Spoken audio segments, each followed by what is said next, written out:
ils viennent au nord.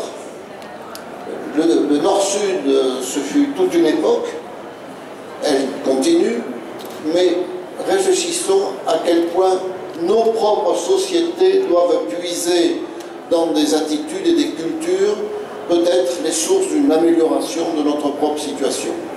C'est en tout cas ce que nous vivons en ce moment. Nous sommes très heureux d'accueillir des jeunes du Sud.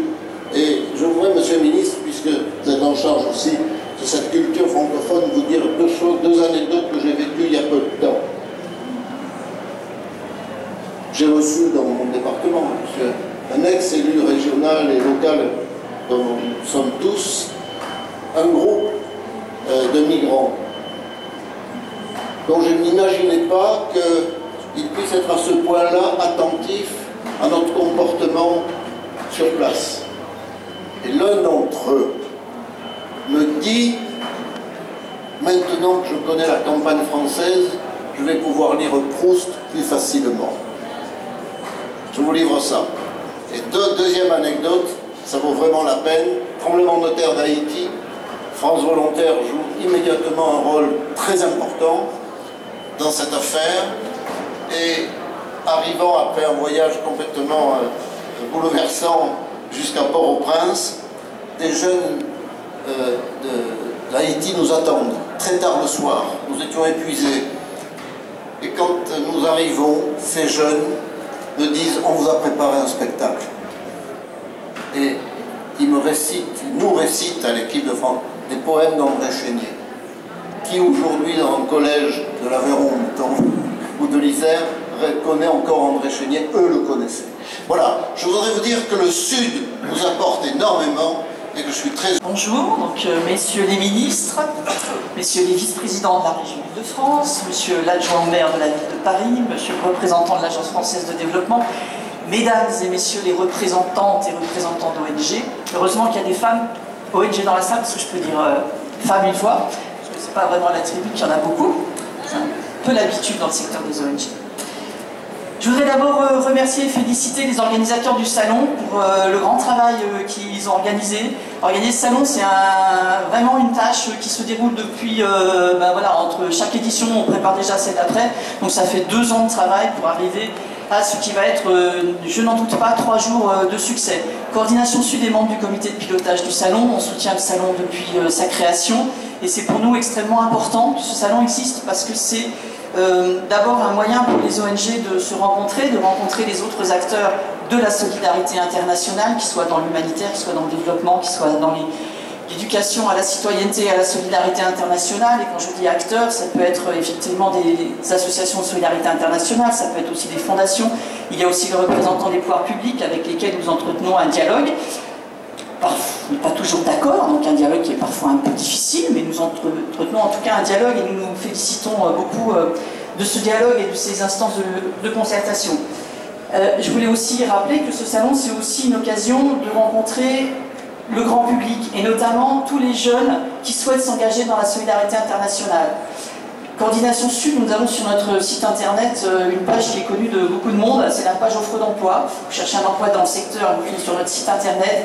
Et nous rencontrons régulièrement des jeunes qui nous disent « mais votre site internet, en fait, vos offres d'emploi, elles sont pipeaux, parce qu'on postule et on n'arrive jamais. » Ah, pas du tout, on a effectivement des offres d'emploi, mais à chaque fois que vous en postez une, vous avez 100, 150 candidatures.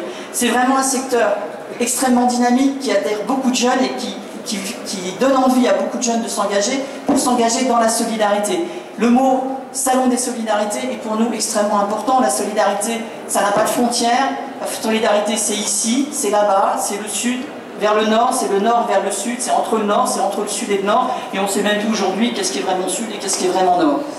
Voilà. Je voulais être dans le bénévolat, dans le volontariat, ou aussi dans leur vie professionnelle, dans le secteur de la solidarité internationale. Donc j'en profite, puisque j'ai juste à côté de moi des représentants de la région Île-de-France et un représentant de la ville de Paris, pour leur rappeler que nous sommes en discussion depuis plusieurs années avec eux sur la mise en place d'une cité de la solidarité internationale, et que voilà, on espère bien que ce projet de cité de la solidarité internationale, il va aboutir prochainement. Monsieur le ministre nous a fait la grande gentillesse de venir, il y a la semaine dernière, si je ne me trompe pas, visiter nos locaux du 14 passage Dubaï à Paris. Il a constaté que nous optimisions l'espace, pour dire les choses clairement, il y a une effervescence de travail dans ce 14 passage du bac qui est extrêmement important, mais voilà, on est un petit peu contraint, on ne peut pas accueillir du public, on a du mal, on ne peut pas y accueillir de réunions internationales, on a du mal à y accueillir l'ensemble de nos membres en même temps. Donc, merci, si vous pouviez en dire quelques mots avant l'instance, à vous en discuter, c'est formidable. Voilà. Donc, je souhaite à tout le monde un très bon salon. Je ne doute pas qu'il y aura beaucoup d'échanges aujourd'hui. Et je vais vous rappeler qu'on va commencer en fin d'après-midi par une réunion de lancement de la délégation française qui va partir au sommet humanitaire mondial à Istanbul, qui est le premier du genre, dans lequel il y aura, dans cette délégation, il y aura bien sûr les autorités françaises, en particulier monsieur le ministre André Vallini, qui conduira cette délégation, mais il y aura aussi de nombreux représentants d'ONG, parce que les ONG françaises, notamment dans le secteur humanitaire, c'est quelque chose d'extrêmement important et elles jouent un rôle absolument crucial sur le terrain. Un très bon salon à tout le monde, merci.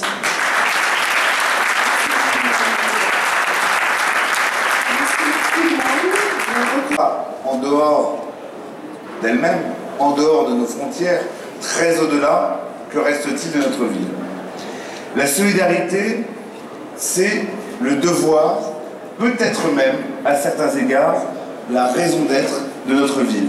Elle s'exprime à tous égards, elle s'exprime dans toutes nos politiques publiques, et bien entendu, la ville de Paris, bien qu'elle ne soit qu'une collectivité, même si c'est la ville capitale, la ville de Paris essaye d'être, au titre des collectivités, un modèle dans la solidarité internationale.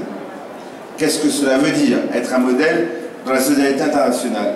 Ça veut dire, par exemple, voter 450 000 € d'aide d'urgence pour les ONG qui interviennent sur des zones sinistrées dans le monde entier, et la plupart sont là ici. Ça veut dire, chaque année depuis 2000 ans, consacrer près de 2 millions d'euros à la lutte contre le sida, principalement en Afrique, et cette année, 200 000 € au titre de la coopération décentralisée en matière de santé. Ça veut dire mobiliser 1 million d'euros par an sur les fonds qu'on appelle loi Oudin, c'est-à-dire l'action pour permettre l'accès à l'eau de populations qui n'y ont pas accès. Et cette année, nous commençons à mobiliser exactement la même ressource et le même dispositif en matière de traitement de déchets après l'eau et l'assainissement.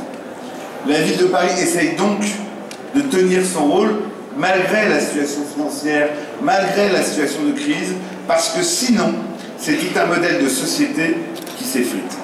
On a parlé de francophonie, et je suis, dans les frontières de la ville de Paris, adjoint en charge de la francophonie, et je crois, monsieur le ministre, qu'il y a un lien étroit et indissociable entre la solidarité et la francophonie.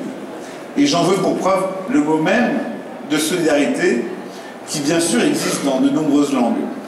Mais en France, la solidarité est un programme, est un contenu, est une valeur qui n'existe nulle part ailleurs que dans la langue française. Et essayez d'aller aux États-Unis parler de solidarity, je vous assure qu'on vous regarde, pardon, comme une poule regarde un réveil, parce que ce n'est pas du tout comme ça que s'entendent les choses. Évidemment, les Américains font d'autres choses et d'autres manières, mais le concept même de solidarité fait partie, je crois, de notre identité, fait partie de notre valeur, et pas d'une identité réduite, pas d'une identité peureuse, de ce qui fait que nous sommes ce que nous sommes dans le monde, et que l'on nous regarde parfois, effectivement, en nous parlant de ce mot dans notre langue, parce que c'est quand même ça qu'on a exporté le mieux dans le monde, la solidarité.